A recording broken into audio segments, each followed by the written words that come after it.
नमस्कार। ई लेक्चर्स की सीरीज़ में आज हम भारतीय संविधान की प्रमुख विशेषताएं यानी salient features of Indian constitution में से कुछ विशेषताओं का अध्ययन करेंगे।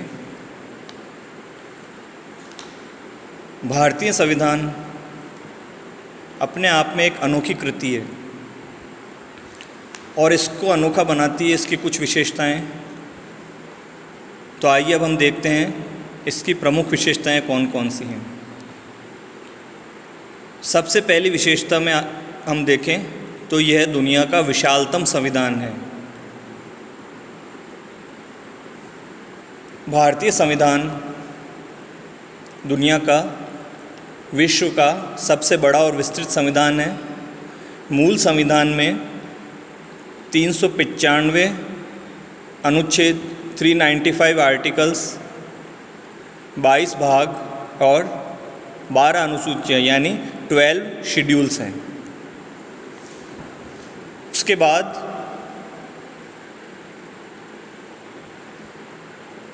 हमारा संविधान प्रभुत्व संपन्न, लोकतंत्रात्मक, पंथ निरपेक्ष, समाजवादी गणराज्य की स्थापना करता है। प्रभुत्व संपन्न से क्या तात्पर्य है? तो प्रभुत्व संपन्न से तात्पर्य है कि ऐसा राज्य जो बाह्य नियंत्रण से सर्वथा मुक्त हो और अपनी आंतरिक व विदेश नीतियों को स्वयं निर्धारित करता हो।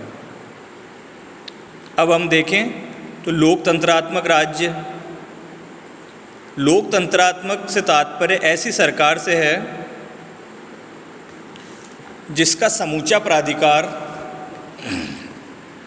जनता में निहित होता है और जो सरकार जनता के लिए, जनता के द्वारा स्थापित होती है और वो जनता की सरकार होती है। पंथ निरपेक्ष से तात्पर्य है कि राज्य का कोई राजधर्म नहीं होगा, यानी राज्य किसी विशेष राजधर्म को मान्यता नहीं देगा तथा राज्य सभी धर्मों का समान रूप से आदर करेगा और सबके साथ समान रूप से व्यवहार करेगा। समाजवाद का तात्पर्य है, हमारे वैसे देखा जाए तो हमारे संविधान में समाजवाद की कोई विशेष परिभाषा नहीं दी गई है, ना ही समाजवाद को विशिष्ट शब्दों में रेखांकित किया जा सकता है। साधारणतया समाजवाद का तात्पर्य है ऐसी व्यवस्था जिसमें उत्पादन के मुख्य साधनों पर या तो राज्य का नियंत्रण होता है या वो राज्य के हाथ में होते हैं। परंतु भारतीय संविधान एक मिश्रित अर्थव्यवस्था पर बल देता है। यह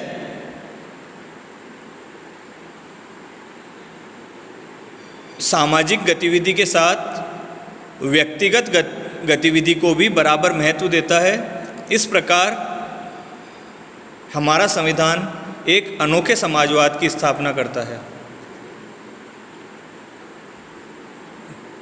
अब हम देखें तो गणतंत्र से क्या तात्पर्य है। गणतंत्र से तात्पर्य है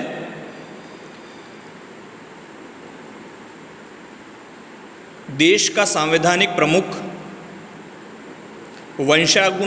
वंशानुगत ना होकर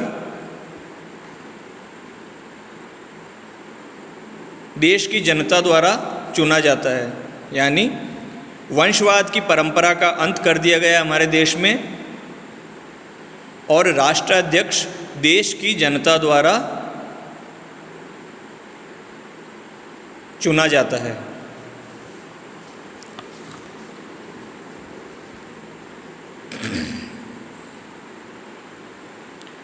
प्रभुत्व संपन्न, पंथ निरपेक्ष तथा समाजवाद शब्द प्रारंभ में हमारे संविधान की उद्देशिका यानी प्रियम्बल में शामिल नहीं थे। इन्हें 42वें संविधान संशोधन अधिनियम 1976 द्वारा उद्देशिका में जोड़ा गया है। अगली विशेषता पर हम दृष्टिपात करें तो वो है संसदीय सरकार।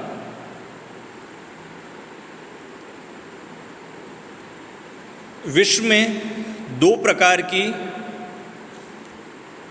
सरकार से संबंधित प्रणाली प्रचलित हैं, अध्यक्षात्मक सरकार और संसदात्मक सरकार। अध्यक्षात्मक सरकार में राष्ट्र का वास्तविक प्रमुख राष्ट्रपति होता है, जैसा कि संयुक्त राज्य अमेरिका में हम देख सकते हैं। संसदात्मक सरकार में वास्तविक प्रमुख प्रधानमंत्री होता है, जबकि राष्ट्रीय अध्यक्ष यानी राष्ट्रपति संवैधानिक और औपचारिक प्रमुख होता है। भारत में संसदीय सरकार की व्यवस्था है। केंद्र और राज्य दोनों में संसदीय प्रणाली को अपनाया गया है। केंद्र में राष्ट्रपति संवैधानिक प्रमुख है और प्रधानमंत्री जो कि मंत्रिपरिषद का प्रमुख होता है वो वास्तविक प्रधान होता है। इसी प्रकार राज्यों में राज्यपाल संवैधानिक प्रमुख है और मुख्यमंत्री जो कि राज्यों के मंत्रिपरिषद का प्रमुख होता है, वास्तविक प्रधान होता है। संसदीय प्रणाली में राष्ट्रपति नाम मात्र का प्रधान होता है। वास्तविक कार्यपालिका शक्ति जनता द्वारा निर्वाचित प्रतिनिधियों में निहित होती है, जिसे मंत्रिपरिषद कहते हैं, और उसका प्रधान प्रधानमंत्री होता है। मंत्रिपरिषद सामूहिक रूप से संसद के प्रति उत्तरदायी होती है। यद्यपि संविधान में संशोधन द्वारा समस्त कार्यपालिका शक्ति राष्ट्रपति के हाथों में निहित होती है,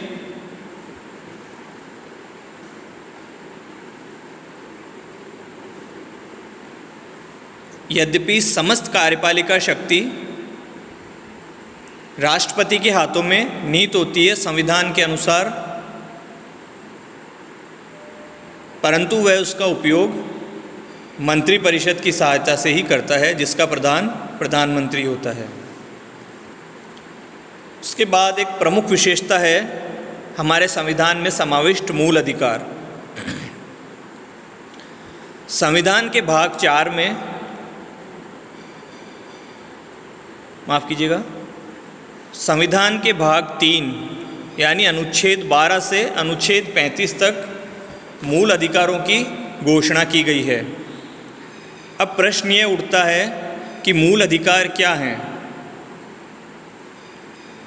व्यक्ति के बहुमुखी सर्वांगीण मल्टी डायमेंशनल डेवलपमेंट यानी सर्वांगीण विकास के लिए जिन अधिकारों का होना आवश्यक है उन्हें मूल अधिकार कहा जाता है।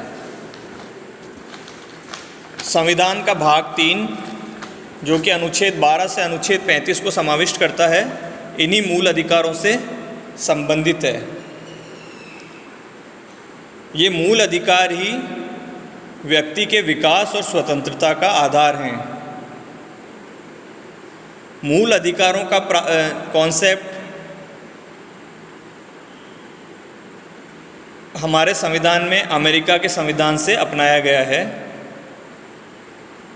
ये अधिकार राज्य पर एक नकारात्मक दायित्व अधिरोपित करते हैं।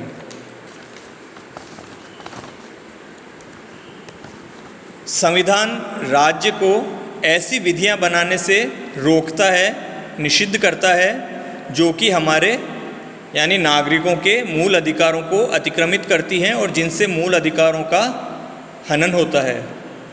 यदि राज्य ऐसी विधि बनाता है तो न्यायपालिका उन्हें असंवैधानिक घोषित कर सकती है।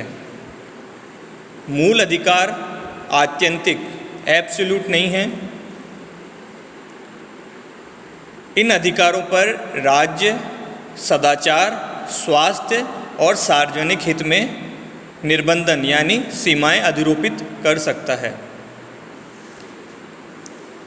इसके बाद जो प्रमुख विशेषता एक है भारतीय संविधान की, वो है राज्य के नीति निदेशक तत्व, डायरेक्टिव प्रिंसिपल्स ऑफ स्टेट। संविधान के भाग 4 में नीति निदेशक तत्वों का उल्लेख किया गया है। इस भाग में कुछ ऐसे निर्देशों का उल्लेख किया गया है जिन्हें पूरा करना राज्य का पवित्रतम कर्तव्य माना गया है। इन्हें राज्य के नीति निदेशक तत्व, directive principle of the state कहा जाता है। इन्हें संविधान में शामिल करने की प्रेरणा हमारे संविधान निर्माताओं को आयरलैंड के संविधान से प्राप्त हुई है। ये सिद्धांत अनुच्छेद 36 से लेकर अनुच्छेद 50 तक वर्णित है और निदेशकों के रूप में है, जो कि विधानमंडल तथा कार्यकारिणी के लिए पथ प्रदर्शक का कार्य करते हैं। ये मैंडेटरी यानी बाध्यता नहीं है। इन्हें न्यायालय द्वारा प्रवर्तित नहीं करवाया जा सकता है, परंतु पिछले कुछ दशकों में अगर न्यायालयों के यानी कोर्ट्स के निर्णयों को देखा जाए तो न्यायालयों ने कई नीति निदेशक तत्वों को मूल अधिकारों का दर्जा दे दिया है। मूल अधिकार जो कि भाग 3 में वर्णित हैं और निदेशक तत्व जो कि भाग 4 में वर्णित हैं में मुख्य अंतर यही है कि मूल अधिकारों का हनन, उल्लंघन, अतिक्रमण होने पर उन्हें न्यायालय में याचिका प्रस्तुत करके प्रवर्तित करवाया जा सकता है, जबकि नीति निदेशक तत्वों के उल्लंघन के लिए या उनके प्रवर्तन के लिए हम न्यायालय में याचिका दाखिल नहीं कर सकते हैं। अब अगली विशेषता देखें तो भारतीय संविधान जो है वो नम्यता और अनम्यता का अनोखा मिश्रण है। नम्यता यानी सॉफ्टनेस और अनम्यता यानी रिजिडनेस, कठोरता। संविधान का नम्य या अनम्य होना उसके संशोधन की प्रक्रिया पर निर्भर करता है। तो भारतीय संविधान को देखें तो इसमें ना तो आसानी से संशोधित किया जा सकता है, ना ही यह इतना कठोर या अनम्य है कि इसमें महत्वपूर्ण संशोधन भी ना किए जा सकें। इस प्रकार यह नम्यता और अनम्यता का एक अनोखा मिश्रित संविधान है। अगली विशेषता है केंद्रोन्मुखी संविधान, सेंट्रलाइजिंग कॉन्स्टिट्यूशन, यानी संविधान की टेंडेंसी सेंट्रलाइज्ड होने की है। एक प्रमुख विशेषता संविधान की यह है कि भारतीय संविधान संघात्मक होते हुए भी केंद्रीकरण की प्रबल प्रवृत्ति, स्ट्रॉन्ग सेंट्रलाइजिंग टेंडेंसी रखता है। जब भी आपात परिस्थितियां आती है तो हमारा संविधान पूर्ण रूप से एकात्मक स्वरूप धारण कर लेता है। साथ ही शांति काल में भी कुछ उपबंध ऐसे हैं जो केंद्र सरकार को अधिक शक्ति प्रदान करते हैं।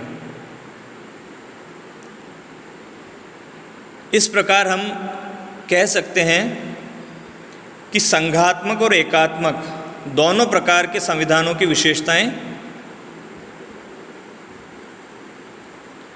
हमारे भारतीय संविधान में विद्यमान हैं। उसके बाद हम देखें तो भारतीय संविधान वयस्क मताधिकार प्रदान करता है। संविधान प्रत्येक वयस्क को मताधिकार प्रदान करता है। भारतीय वयस्कता अधिनियम के अनुसार वयस्कता की आयु वह व्यक्ति जिसने 18 वर्ष की आयु प्राप्त कर ली है वयस्क माना जाता है। तो संविधान प्रत्येक वयस्क यानी जिसने 18 वर्ष की आयु प्राप्त कर ली है को मताधिकार प्रदान करता है, जिसका प्रयोग करके वह अपने प्रतिनिधियों को देश का शासन चलाने के लिए संसद तथा विधानमंडलों में भेजता है, यानी मतदान करके अपने पसंद के व्यक्तियों को चुनता है जो हमारे देश का शासन चला सके। तो आज इस लेक्चर में इतनी ही विशेषताओं के बारे में जानेंगे। बाकी विशेषताओं के बारे में अगले लेक्चर में चर्चा करेंगे। Thank you.